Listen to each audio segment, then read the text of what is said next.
For 27 days, I sat in the same chair in front of the same plastic box. Inside that box lay my daughter, Annabella, fighting for her life. I couldn't touch her. I couldn't hold her. I couldn't do anything for her. I felt helpless. All I could do was sit and wait. Day 28 came, and a doctor with the words that no parent wants to hear. You know your daughter's going to die, right? No, I've been sat here all the time. She's okay, she's doing fine. But no, she wasn't. And by the end of that day, Annabella would be dead. At just 28 days old, her fight for life was over. And I felt as a father, I'd failed at my main job, keeping my baby girl safe.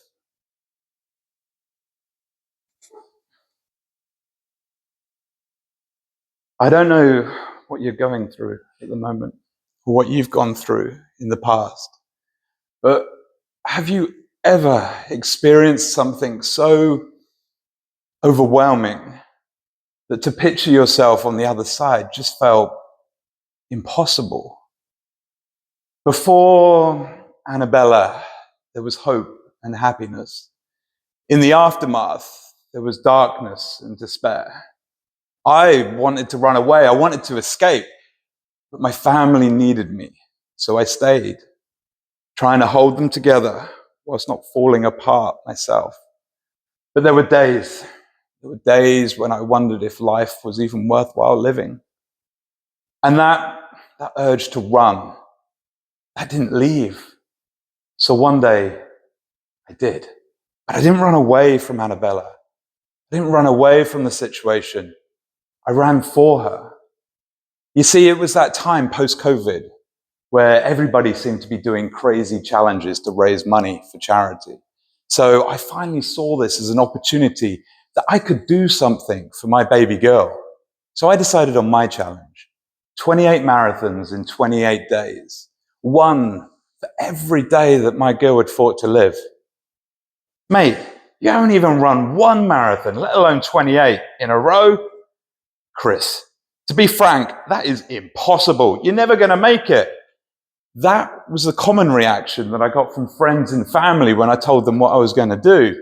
So naturally, I did what any stubborn person would. I told more people. I told TV stations, radio stations, newspapers, anyone who would listen. I was going to run these marathons for Annabella, raise some awareness for baby loss, and some charities that had helped us along the way. I fully committed. Now I had to do it. And so I did some training as well, and I got to the point where I could run a marathon in about 5 or 6 hours. So, I felt prepared. And that was until I met the path.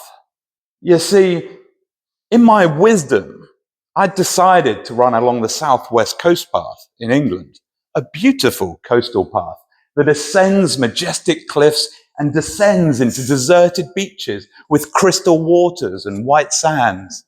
But for running marathons, it was brutal. Those ups and downs, that was the equivalent of climbing, or in my case, crawling Everest 4 times. And path, that was a bit of a grandiose word for what amounted to no more than a trail, and in sometimes not even that, where there'd be a diversion and I'd have to find myself back onto the path.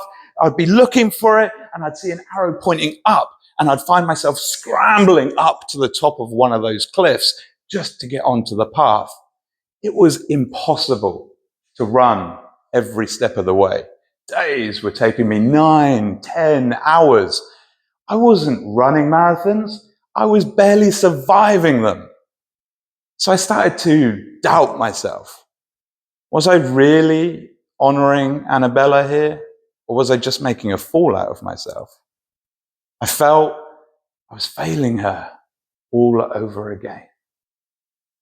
And just as I was about to give up, a curious thing started to happen. I started hearing what the path was teaching me.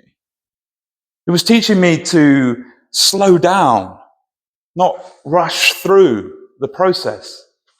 Embrace the ups and the downs, because that's part of the journey.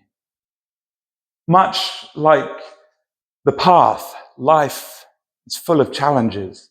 And when you're going through these challenges, it's like you're connected to an elastic band. Some days you find they're easy, and then other days are a fight and a struggle just to get through the day. And then there's others where you're flung right back to the beginning. And the question isn't, will you fall, but will you rise? And step by step, day by day, listening to the path, I was able to complete my challenge. And finally, I felt like I'd done something for Annabella. When people ask me how I cope with the death of my daughter, I tell them it's not easy, but just like the path taught me, I get up every day, I put one foot in front of another, and I keep going. So, what about you? I mean, what challenges are you facing at the moment? What feels too big, too grand, insurmountable? Listen, don't give up. Step by step, day by day, listen to your path, and it will show you the way so you too can endure the impossible.